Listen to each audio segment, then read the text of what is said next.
The night was still. A gentle breeze rustled through the trees in Villisca, Iowa. It was June 10th, 1912.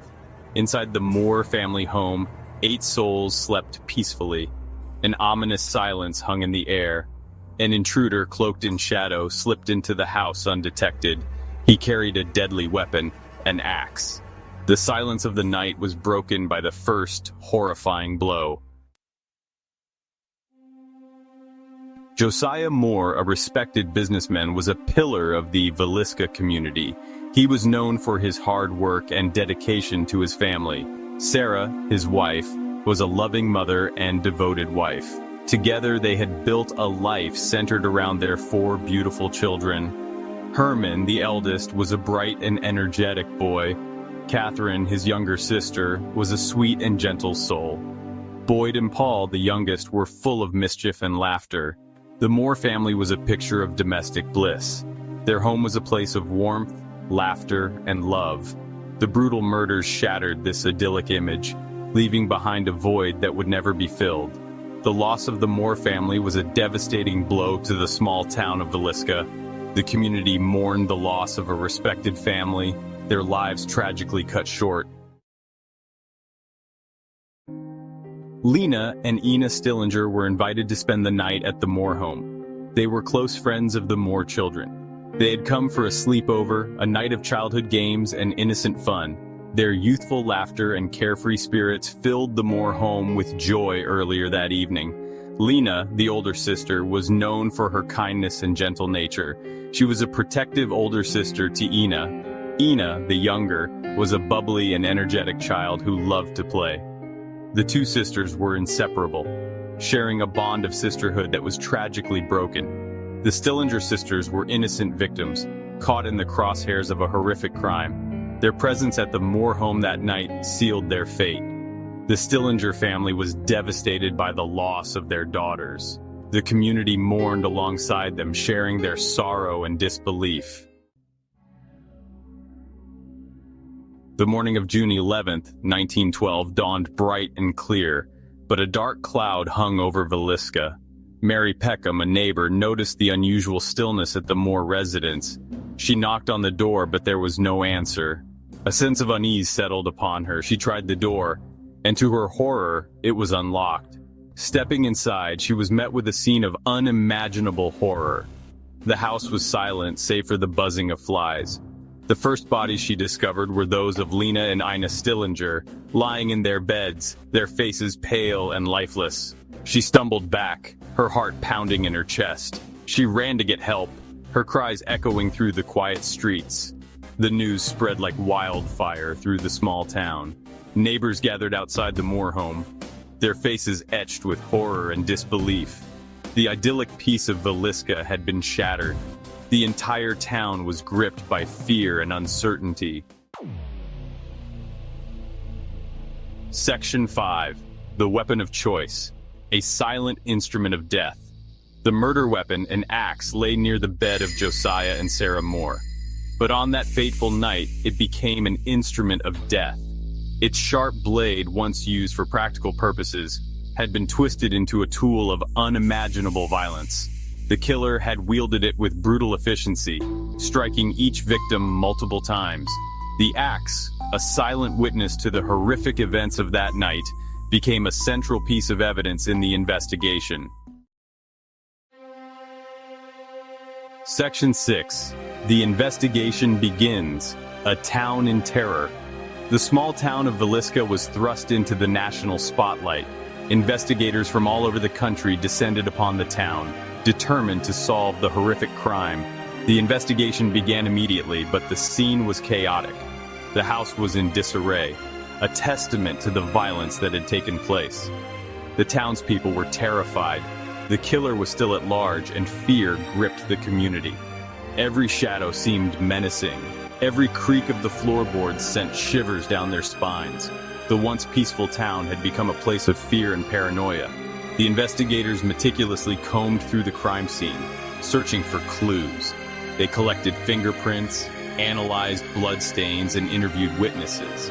Every piece of evidence was carefully examined, hoping to shed light on the identity of the killer.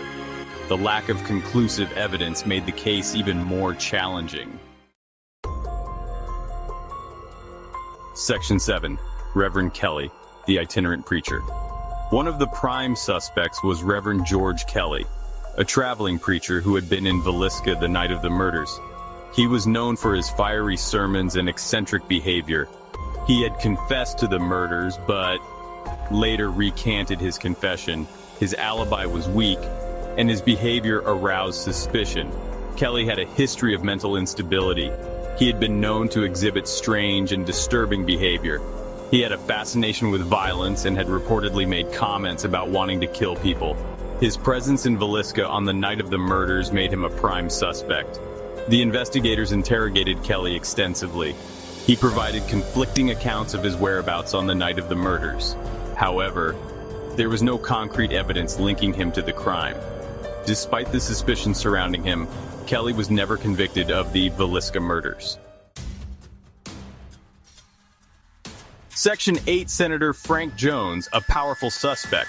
Another suspect was Senator Frank Jones, a powerful and influential figure in Iowa politics. He had a motive for wanting Josiah Moore dead. Moore had reportedly threatened to expose Jones's shady business dealings. Jones had the means and the opportunity to commit the murders. Jones was a wealthy and connected man. He had the resources to hire someone to carry out the murders. He also had a reputation for ruthlessness and a willingness to use his power to get what he wanted. However, Jones had a strong alibi. Several witnesses corroborated his alibi. The investigators were unable to find any concrete evidence linking him to the crime. Despite the lack of evidence, many people in Villisca believed that Jones was involved in the murders. Section 9. Other suspects, shadows in the night. Several other suspects emerged during the course of the investigation. A drifter named William Mansfield was also considered a suspect. He was known to have been in Villisca around the time of the murders. He had a history of violence and was known to carry an axe. Another suspect was Henry Lee Moore, no relation to the victims. He was a serial killer who had committed similar axe murders in other states. However, his involvement in the Villisca murders could not be definitively proven. The lack of conclusive evidence against any of the suspects left the investigators frustrated. The shadows of the night continued to conceal the identity of the killer. Section 10. The enduring mystery. A century of unanswered questions. More than a century has passed since the horrific events of June 10, 1912. The Villisca Axe Murders remain one of America's most notorious unsolved crimes. The identity of the killer remains a mystery, shrouded in speculation and unanswered questions. The case continues to fascinate and haunt people to this day. Numerous books, documentaries, and podcasts have explored the case, attempting to shed light on the mystery. Amateur sleuths continue to pore over the evidence, hoping to uncover the truth.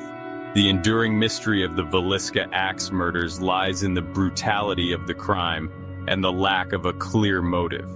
Why were 8 people, including 6 children, brutally murdered in their sleep? What drove the killer to commit such a heinous act? These questions continue to haunt investigators and amateur sleuths alike. The Villisca Axe Murders continue to be a chilling reminder of the darkness that can lurk in the human heart. Section 11. Villisca, today a town haunted by the past. The small town of Villisca has never fully recovered from the trauma of the Axe Murders. The Moore House, the site of the murders, still stands today. Visitors from all over the world come to Villisca to learn about the Axe Murders. Many are drawn by the mystery and the hope of experiencing the paranormal. The continued interest in the Villisca Axe Murders ensures that the story of the victims will never be forgotten.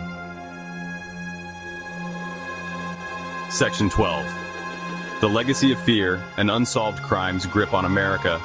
The Villisca Axe Murders have become a part of American folklore.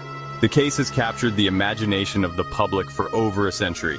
It has been featured in countless books, movies, and television shows. The story of the Axe Murders continues to be told and retold, passed down through generations. The Villisca Axe Murders serve as a chilling reminder of the fragility of life and the randomness of violence. The case highlights the darkness that can exist within seemingly ordinary communities. The murders shattered the illusion of safety and security in small-town America. The legacy of the Villisca Axe Murders is one of fear, mystery, and unanswered questions. The story of the Axe Murders continues to grip our imaginations, a testament to the enduring power of unsolved mysteries.